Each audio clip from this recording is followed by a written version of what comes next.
everybody, and welcome back to the Girly Girl Bookworm. So today I have 3 reviews for you for books that come out on March 3rd. So that's pretty awesome. 3 books, 3 reviews, all on March 3rd.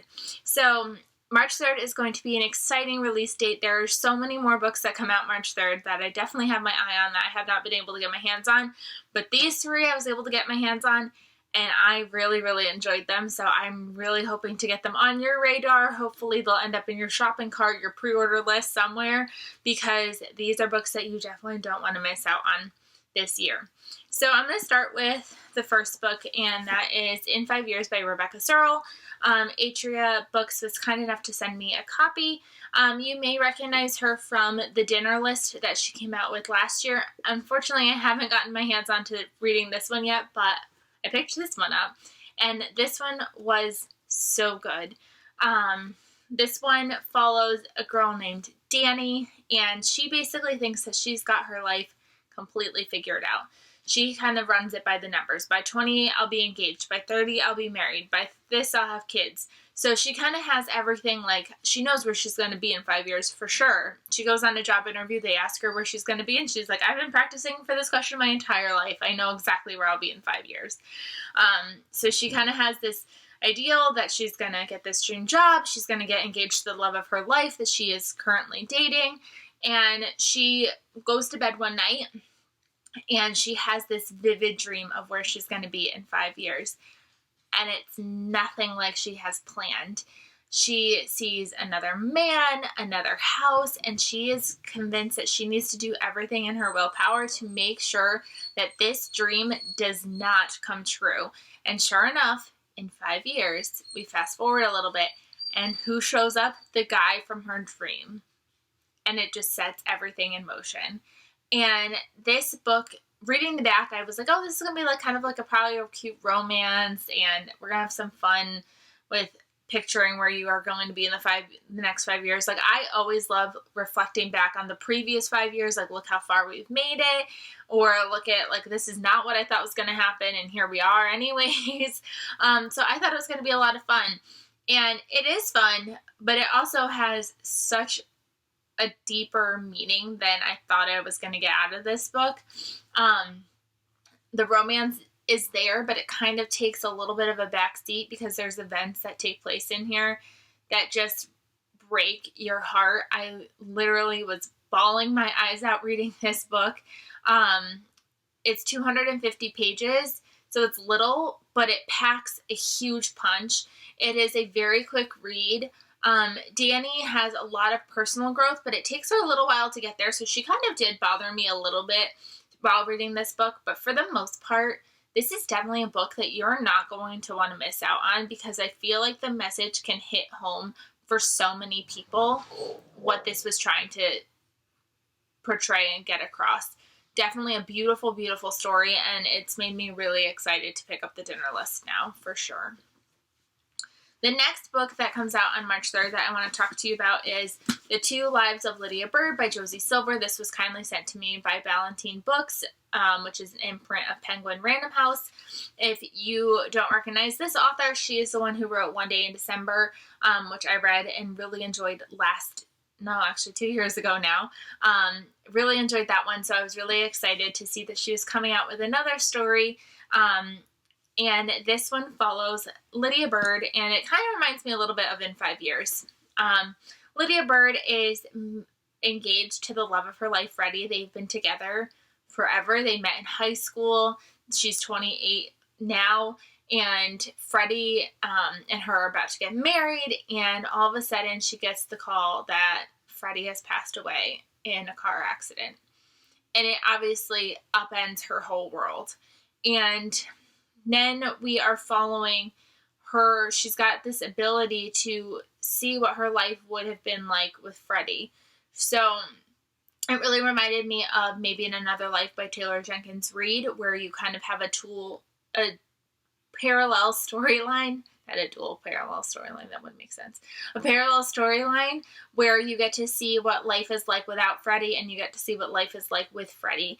And again, this also kind of seemed like it was going to have a really cutesy romance, and it kind of has a romance, but again, that takes the back seat to the growth and development of these characters. Watching Lydia's support system around her was really beautiful. Seeing it in both worlds was really interesting too, to see how they were the same in one and different in the other. And again, this message is such a beautiful message. I cried during this one as well. I know I'm a big baby, but both of these just hit me in the feels and the emotions, and I love when books can do that for me. So again, another story that I highly recommend. With contemporary, sometimes it's hard to really explain what is happening in the story without spoiling it, because I really want you to take that journey with these characters for yourself, because it's a beautiful story and I just want you to experience it. So again, another book that I highly recommend you check out. Then the last book that I have to share with you is You Are Not Alone by Greer Hendricks and Sarah Pekkanen. I was really lucky that St. Martin's Press and NetGalley sent me an e-arc, but it ended up coming out as a book of the month before I could get to it, so I did end up reading it in the physical format. I did pick it up as a book of the month because I have their previous two novels as a book of the month. So they also wrote The Life Between Us and Anonymous Girl. And I also have Sarah Pekkanen's entire contemporary collection as well. So these are authors that I am not new to at all. And this honestly is probably my favorite thriller novel that they have come out with so far. Out of the three, this one is probably my favorite. I went into this one completely knowing nothing. I didn't read any synopsises, even the reviews. I would just kind of look for a star rating and be like, oh, I can't wait to read this. I did not want to really know anything going into it. And I've done that with the other previous novels as well. And I really think that that's the best way to do it, especially because when you read the synopsis, it's already vague enough as it is that it just makes sense to kind of go into it not knowing too much. So I'm going to leave you a little bit of a synopsis-ish just to get you excited. We are following Shay, and Shay is living in New York City, which is a big thing in this novel. Is you literally feel like you're in New York City, and I've only been in New York City once in my entire life, and I felt like I was there. So she's living her life. She's living with this guy who she kind of likes, but he now has a girlfriend, so she knows she's got no shot with him. She's working a temp job. She's kind of living this life that she does not want to be living. She'd rather have a full-time job. She wants the love. She wants friends. She wants all this. And one day something tragic happens, and it kind of sets her life in motion, where she ends up coming into the lives of these sisters. And she believes one thing of these sisters, but we get the alternating perspectives that we know that there's something more sinister, eeriness happening. And I'm going to leave you with that, because that's literally the only thing that the kind of vague synopsis says. This is such a good read.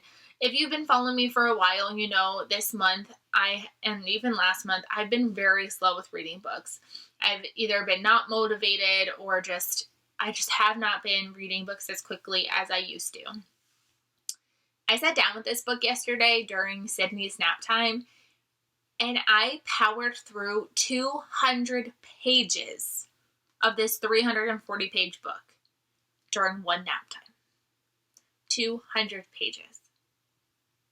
That I have not done that in I don't know how long. Probably since I was pregnant, which means that 5.5 months ago was the last time that I was able to do that. This was so gripping, so engaging. I wanted to know what was going on. I love the fact that Greer Hendricks and Sarah Pekkanen's writing very flows nicely together. You can't tell that there's two authors writing this one book. I love the alternating perspectives. I love jumping to past and present. It was so much fun. It was very good. I had no idea what was going on. I was definitely making predictions, as I typically do when I'm reading a thriller novel, and I was like, I think I figured it out, and I did not figure it out. The twist came, and I was like, I did not see that coming. So I definitely highly recommend this, especially if you've liked their other previous books. I highly recommend you check this out. Their writing style is very easy to get through, but without being like oversimplistic. And it just keeps you kind of on the edge of your toes. Like, I would say more, but I feel like I would spoil the book, so I'm not going to do so.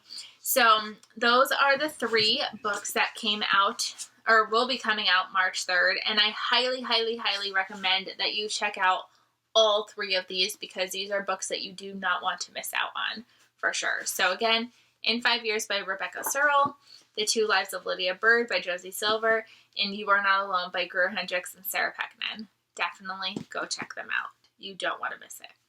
Bye, everybody.